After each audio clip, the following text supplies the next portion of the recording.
Today I'll be meeting with Tracy Linder, who currently has an exhibit up at the Yellowstone Art Museum in Billings, Montana. The artist employs interesting and unusual materials like resin, leaves, leather, dirt, and grass to share her impressions about the plants, creatures, and life on America's high prairie. If you enjoy today's show, please give it a like, comment and subscribe below, and share the link with your friends. So please join me now for today's episode of Allan Gorman's 15 Minutes of Fame Art TV Show. My 15 minutes of fame, I want it. My 15 minutes of fame, I want it. My 15 minutes. My earliest memory of being a quote-unquote artist was third grade, and the teacher invited us, had us do a project to draw something, and I took a sheet of loose leaf paper out of my binder and I folded it up in 12 little boxes, and I put a little drawing in each box of little boy stuff, like, planes blowing stuff up and uh, horses and subways and bridges and things like that, but the teacher loved it, so she made me bring it around to every class and show it to every class, and I got ooh and ah. Everybody liked it, so I'm an artist. Okay, so I still self-identified as an artist, but and then I would make drawings. I would look at other art, but the art that influenced me and the stuff that influenced me was mostly ash can stuff. But you're different. You grew up in a totally different neck of the woods, and if I was on a farm, I'd be totally lost. So, why don't you talk to me about growing up as a farm girl? What sparked your interest in art? Well, from that intro you just gave, I will circle back to the ash canners because I loved them too. Everybody loved them. And it does bring up the working class in the, you got that sense of neighborhood, that sense of community. So I think, that's maybe something we have in common that I didn't really think about before. Mostly we've got a sense of poverty, what we got. Yeah. Well, it's poverty, but still carrying on a culture, still having, family values, that kind of sensibility of understanding what their neighborhoods must have been like through their work. Yeah. And I will say your drawing seems quite industrious for your class project. We didn't have much for art classes, and when you were talking about that, I was thinking, we were out in the sandbox. We were out playing, we were making mud pies and creating things in the sandbox. So maybe that was my equivalent to your 12. Oh, so that became a sculptor, making mud pies. What made me become a sculptor? What made me become an artist? I guess it was really where I needed to be. So I think I was restless until I really decided that I could be an artist full time and pursue that through my college education years.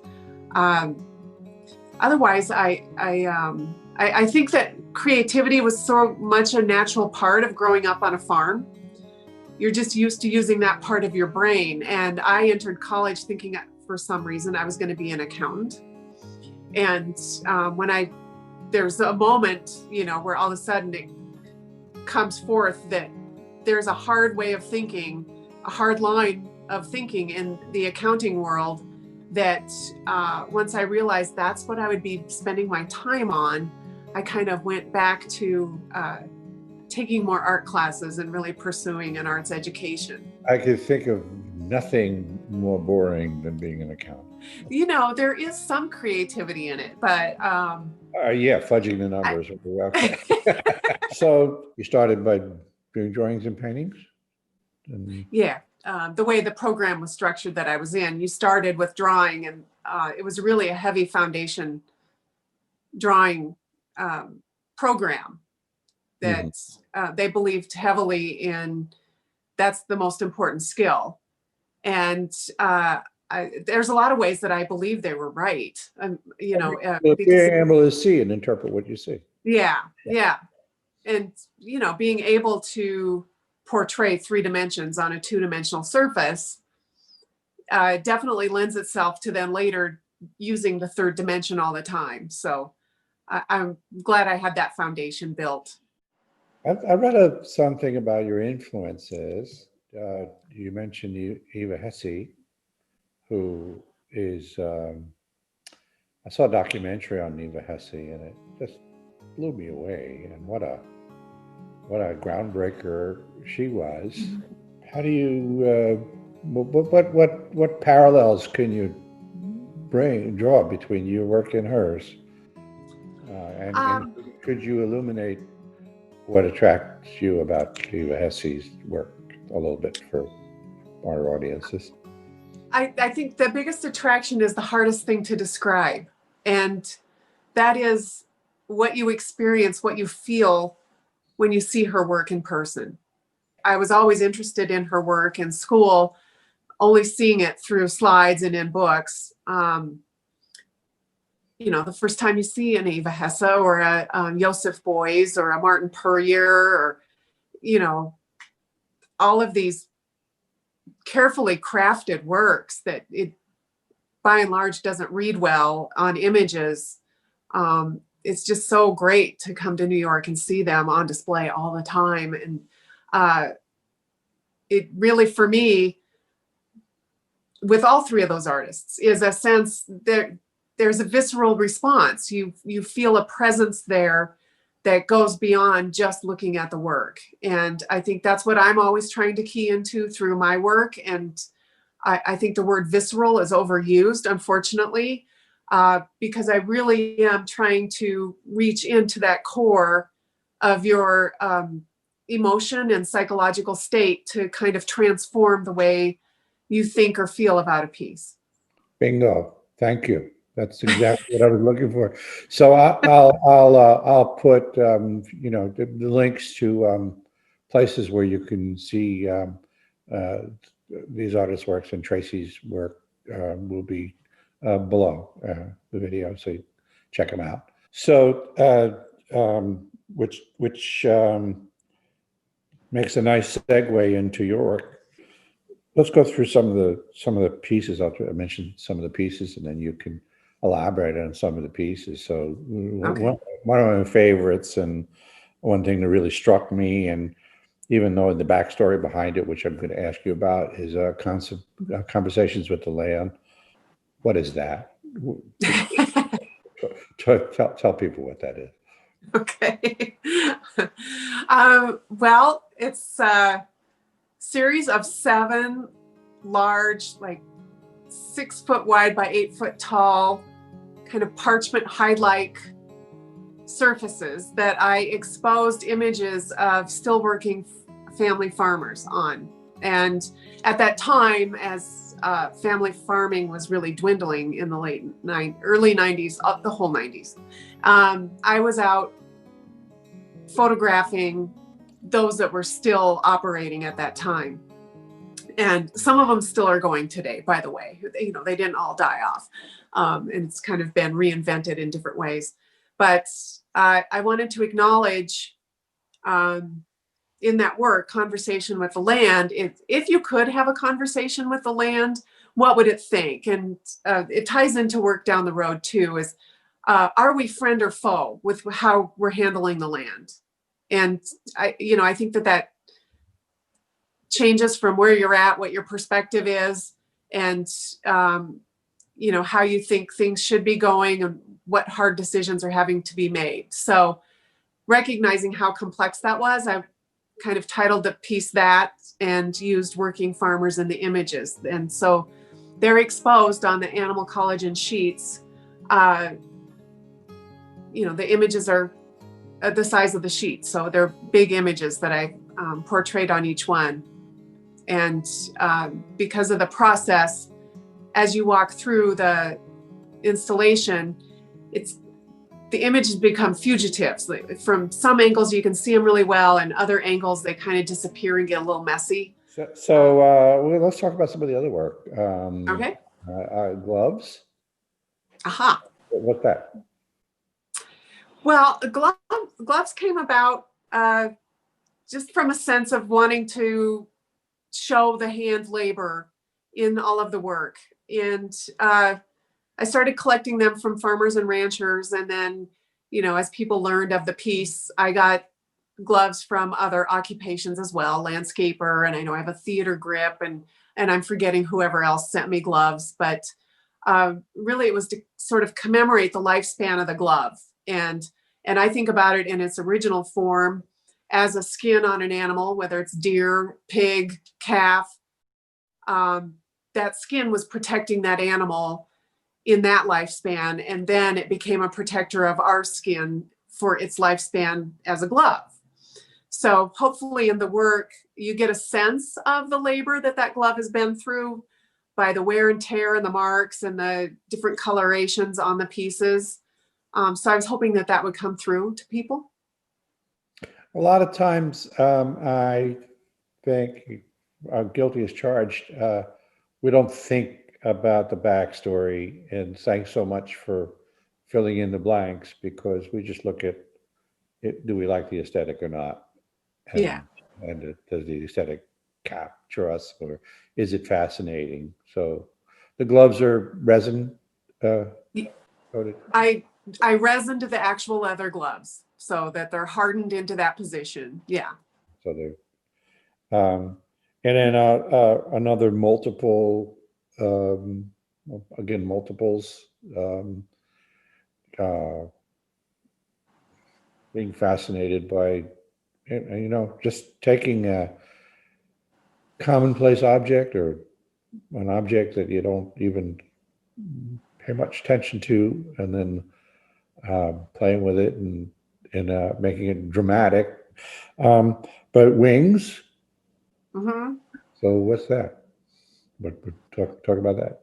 So the wing piece really came out of wanting to somehow incorporate that beautiful moment during bird migration when they do their wonderful choreography of swooping in on the landscape, and even when they take off, it's still in a sort of a unified dance. Yeah. And it seems especially prevalent during harvest time, because we're in the field and the soil is getting turned, and you got to see it quite often during harvest. And so it's just in my memory bank of one of the wonderful things to remember of those times. And I wanted to somehow portray that, that sort of that uplifting sense that you get from it when you get to witness it. Along the same theme, although it's not quite as dramatically lit, or not a celebration so much, but a blindsided. That's fascinating. All these repetitive paper cow skulls. Tell people about that. I kind of began that whole series with a sense of how much the cattle industry has been transforming, especially in the last century, last 50 years. But, we have the cow-calf operations, which is what I'm surrounded by, individual ranchers raising cattle, and there's the organic ranchers who are typically smaller because it's, very particular guidelines for them to raise their cattle. There's the feedlots where lots of them are packed in, and the CAFOs, the concentrated animal feeding operations, and they're cloning cows, and they're even making petri dishes grow meat. So we have this variety of ways that our protein can hit our plates. And in considering that, I was thinking about, once I found out that they did clone cows, what it would be like to have a whole herd of cows from the same DNA. What would it be like to be one of those cows and wake up in the morning and look at each other, and it's all, everybody's the same. And in that, I worry about our biodiversity. If we sort of decide to go with this one great DNA for our meat and this one great DNA for our milk, it's sort of a recipe for disaster. And so I decided to make 100 cow heads. I had kind of done a quick survey of people that weren't from ranching backgrounds. How many cows does it take to make a herd? And 100 seemed to be the most common. So I went with 100. You ask a rancher, he'll say more than 2 most of the time. So each cow head is named Aspen. She was the cow that donated her DNA at the University of Connecticut. And so their ear tags all have the name Aspen on them, and I numbered them. And it's, kind of also interesting that the DNA that she gave was from her ear. So that kind of fell in line with the ear tag. My cattle brand is on the ear tag as well, and their birth date. And I embedded 2 pieces of fescue grass, a grass that cows do like to graze on, in each one, as a balance from the cloning to acknowledging the smaller operations, the cow-calf operations, kind of the yin and yang of the cattle industry coming into the piece. So those 2 pieces of grass allow each cow head its own uniqueness.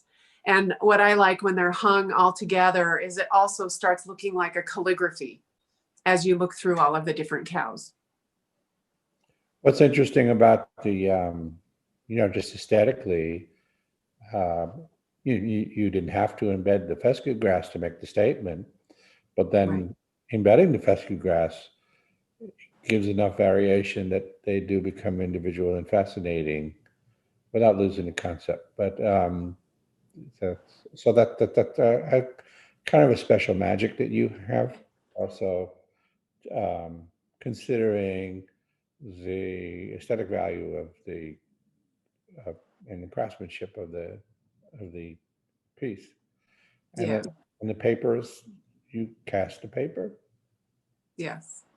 It's not Yeah, handmade. I made the paper. Yeah. Is it handmade paper? Yeah, I order the cotton linters from a company in Indiana, and then I process it and put it through a whiz mixer. And So you really believe in making it difficult on yourself, right? yeah, pretty much. And speaking of that, a more recent project along the same line, Shill Shell, which is made of cottonwood leaves. Yes. You told me the story, but tell it again.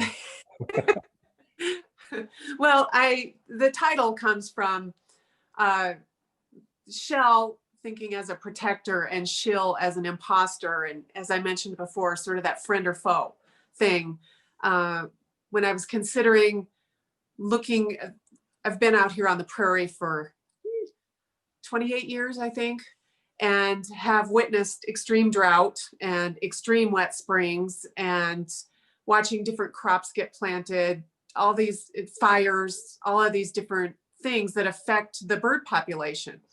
And just kind of, paying a little bit of attention to what birds flourish and which birds are really vulnerable to the different circumstances. And so never being sure which thing you are, a friend or a foe to the bird world. And so operating from that, I came up with the bird form and then coated them with the cottonwood leaves, which is one of the big outstanding trees in this area. And I think both Native Americans and early settlers, if they saw a cottonwood tree in the distance, they knew they were approaching water. So it was a good marquee of water is close by. And so wanted to use that connotation into the work. And again, I had to kind of invent the processing of the leaves to get them to be able to attach to the bird form. They're exquisite. They're very beautiful. And, Thanks. So talk about another new series that recent series that I found very fascinating, newborn and pound of flesh, which kind of complement each other. Newborn with some bronzes that you did. Yes. Yeah. And I actually did work on both of these bodies of work at the same time. Well, it makes sense, Yeah. but let's So, tell people about it. So, and I grew up with cattle. We raised cattle, and I was, as a 4-H kid, I took breeding beef and market steers to the fair every year. So kind of knew the animal husbandry of raising cattle early on. And where I'm at in my studio, the neighbor calves his cows right outside my studio. So it's all, it's you get to see birth. yeah. And he's been nice enough a couple of times to let me know when a cow is birthing, um, so that I could go out and take photos of it. And this body of work is really addressing all of the things that can happen during that birth time. You need a smart cow that's a good mom. You need a calf that's born healthy and has the instinct to get that colostrum-filled first drink of milk in his first hour. If the weather is bad, that can wreak havoc. If the predators are close in, and I've seen all of these things happen and go wrong. And so there's just so many things happening in that moment. And, the factors all at play. Hopefully you get a healthy calf. And, I think people have a sense that if you raise animals, that's what you do. And there's just a process, but there's so many unpredictable things that happen. And I kind of wanted to address that. And when I made the first one in oil clay, I had no intention of making a bronze calf. But once I got it done, I went, oh, this work needs to be bronzed, because what was really coming through in the piece that I made was the vulnerability. And I like to, make the vulnerable strong and vice versa in my work. And so in this moment, really recognizing that vulnerability, I wanted to make it in bronze so that it had that strong, impervious material to allow that calf to be seen. And each one of them has their umbilical cord still attached. So I make an umbilical cord from sisal twine and beeswax and attach that to each of the bronzes. And then pound of flesh, which is the flip side. Yes, the pound of flesh has what I call calf skins, but it's kind of operating from another ranching practice called grafting a calf, where if you have a calf that's born dead or dies quickly after birth, ranchers will oftentimes try to get the mother cow to adopt another calf. And one of the methods of doing that is to skin the dead calf and tie that pelt to the replacement calf. And they're scent oriented. So sometimes it's successful, sometimes it's not, but always worth a try if the rancher can get his hands on a replacement calf. The easiest way to get a replacement calf is if you have a set of twins. Because it's hard for a cow really to give enough nourishment to have two fully healthy calves if she has twins. So it's almost preferred that you can get that twin off of that mother and get it to another mom. So that's the most likely way that a replacement calf comes to be. And then let's move on to some of you do a lot of, you've done work with some of the things that grow, crops. Mm-hmm. Wheat? Yes. Yeah. Talk about wheat. Well, I started thinking about the wheat primarily living out where we are. It's a dry land farming situation. And for years, wheat was, the cash crop out here. It's able to take a beating and still produce. I was just thinking about it as when you pass the field, when you're driving past it, it just is such a well-coiffed field and everything looks uniform and so purposeful.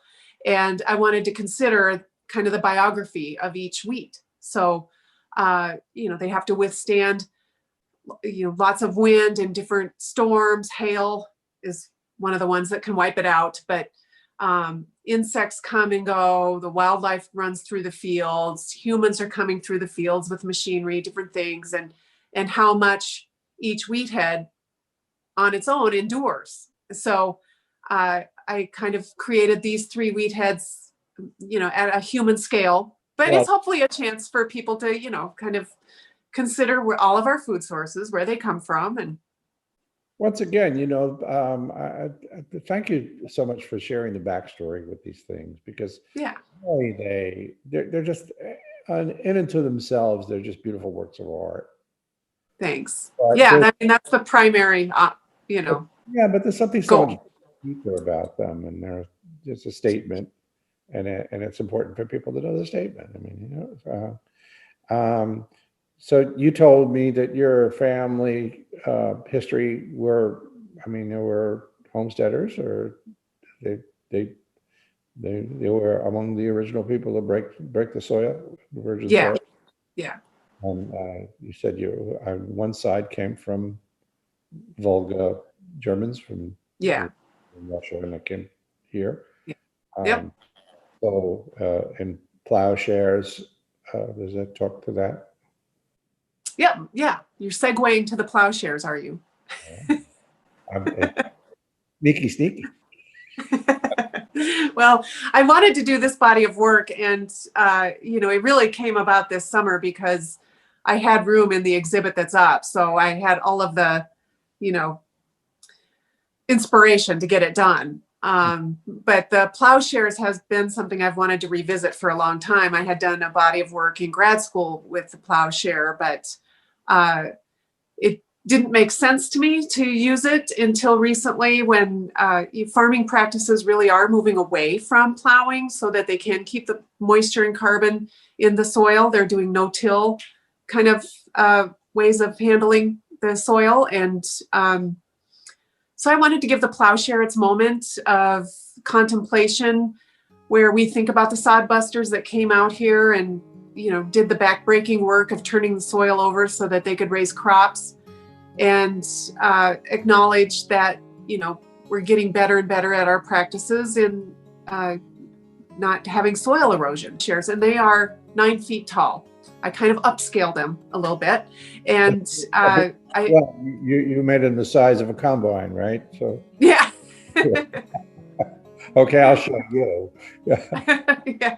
Well, I think one thing that doesn't get talked about a lot in art is scale, and I do consider that with every work, whether it needs to be life size or human size or way outsized. And I actually think plowshares could be really upscaled, but 9 feet was what I could handle for this moment. And I embedded in it some of the grasses that were turned over to grow crops, and I embedded crops in there as well. Each of the plowshares has 3 birds embedded in it. I was thinking about the saying that, let's turn our swords into plowshares. So I use the birds as symbols of peace. And then as a more subtle part of the piece, I incorporated the 4 elements. So each plowshare is an element, earth, fire, water, and air. And I did so by, for fire, I used ashes and a couple of burned twigs and embedded those in the piece. And air has seeds more prevalent in it, and because the wind spreads the seeds. And for water, I used pebbles, and earth, of course, dirt. So that's kind of there as a subtle, undertone to the piece. Will you do more farm machinery kind of things, or? Well, if I think of something, I've done a cultivator, I've done shovels, I've got the discs and the plowshares. There are other hand tools and machines that I haven't fully addressed. So if I come up with an idea that aesthetically and conceptually matches what I, want to have my work say, I'll start doing the research and development.